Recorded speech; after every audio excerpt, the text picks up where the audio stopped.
یوسف good terminal Karachi میں ہنگامی press conference کرتے ہوئے سندھ بلوچستان ٹرانسپورٹرز یونین نے کہا ہے کہ ضلع انتظامیہ گوادر نے بلا جواز ایک نوٹس ٹرانسپورٹرز کو جاری کیا ہے، حالانکہ در حقیقت ہماری وجہ سے پریشانی نہیں، کوسٹل ہائی وے پہ متعدد کوسٹ گارڈز کے چیک پوسٹوں کے باعث پریشانی ہے۔ گوادر ڈی سی نے جو نوٹیفیکیشن جاری کیا ہے اس کو فوری طور پر واپس لے، کیونکہ یہ جو ریلیف ہے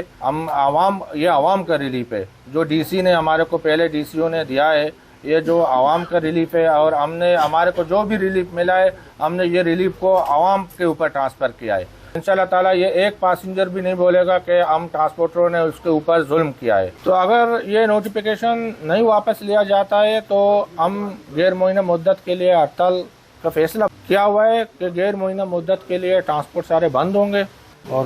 ہمارا ڈی جی کوسٹ گارڈ سے یہی مطالبہ ہے، جو ہمارے مسافروں کا ٹائم ضائع ہوتا ہے،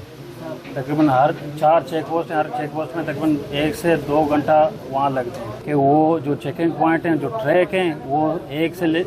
ابھی جو 1 ہے ان کو بڑھا کے 5 کر دیں، 4 کر دیں، تاکہ مسافروں کو تکلیف نہ ہو۔ بار ہے گپ جن گئے کہ بھائی جی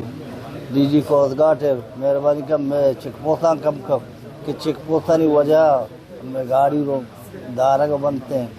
وہ مسافر تکلیف بھی ہوئے ہیں۔ پریس کانفرنس میں انہوں نے مطالبہ کرتے ہوئے کہا کہ کوسٹ گارڈ چیک پوسٹوں پہ چیکنگ کے عمل کو تیز کرنے کے لیے ٹریک نئے لگانے چاہیے اور ضلع انتظامیہ گوادر یہ نوٹیفیکیشن واپس لے۔ جب تک یہ نوٹیفیکیشن واپس نہیں ہوگا ہماری بسیں نہیں چلیں گی، جبکہ احتجاج کو مزید سخت بھی کیا جا سکتا ہے۔ Wash news hub Balochistan.